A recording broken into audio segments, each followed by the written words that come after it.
I live in the borough of Lemoine, which is just across the river from Harrisburg, Pennsylvania, just a couple blocks from the Susquehanna River in the Yellow Breeches watershed. Well, my yard looked exactly like the yard next door, which was all grass. I wanted to garden, and I wanted cut flowers was the initial thing. I wanted to have cut flowers for my table. An English cottage garden is how I started out. And then later I learned how invasive ivy was and vinca. Between the two of them, they create deserts and kill all the other plants and don't feed any native insects or native birds. I decided to go native, so now I'm converting all to native plants to create biodiversity and feed the birds and the native insects. I had no idea about anything about stormwater when I first started this, and then as I went to seminars, I learned more about all these issues. First of all, one of the things I learned was that stormwater just carries everything down the street, the oil from your cars and people not picking up dog doo and litter and everything like that. So that really concerns me. But also, my community, as well as many others, are under an EPA order to update their stormwater systems to comply with the Clean Water Act. So all that stormwater just running into the street is just costing us money and polluting the Susquehanna River and the Chesapeake Bay because of all this dirt and sediment just running down in there. And that's why I planted the area between the street and the sidewalk as a little planting area rather than just having grass, because I thought, well, that would catch some of the rain. Grass really absorbs hardly any rainwater. It's supposed to be very close to concrete in terms of absorption of rainwater.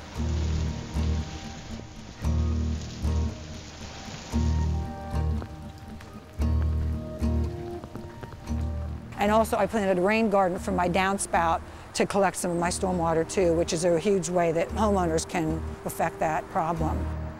Just dig a little trench and you improve the soil and you plant plants that are used to living in wet areas.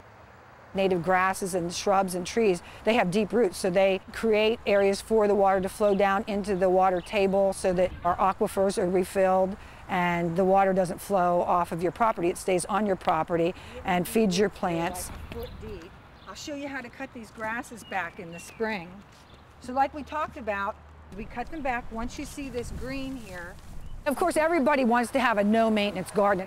The sad reality is there's no such thing, so you want to try to get the low maintenance. And then you can do the next one, okay? That's what I've been trying to achieve all these years, so I really try to have a lot of ground covers. I usually leave my leaves if I can because the leaves really are the best mulch you can have.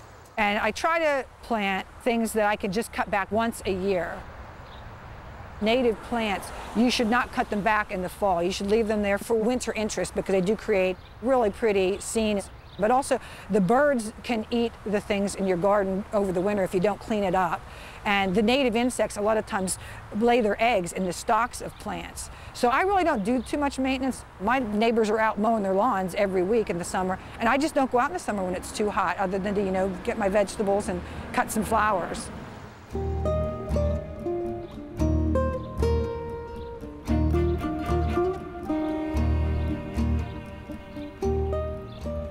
Initially, when I first started it, people were laughing at me, saying, "Did you kill your husband? Are you burying him?" Because I was digging and digging and digging and digging for hours and all hours into the night because I was so excited about what I was doing. But as time went on, young kids and the people who walk just get really into my garden and get excited about the birds they'd see when they walk by. This property provides the 4 basic habitats elements needed for wildlife. Hey, Shirley. Hi, guys. How are you doing? A couple weeks ago, one lady actually said that she makes a special intention of walking by my garden because she just gets this cool, peaceful feeling when she walks by. And there could be no better reward for my work than that.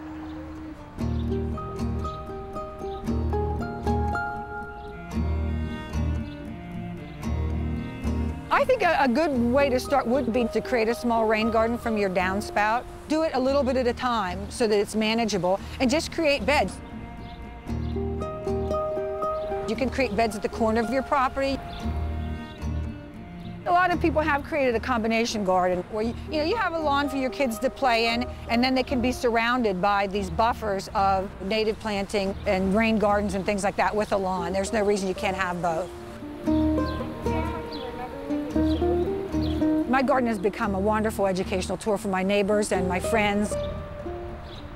I had little signs just to try to teach people about how this type of a garden absorbs so much more water than the grass that they have.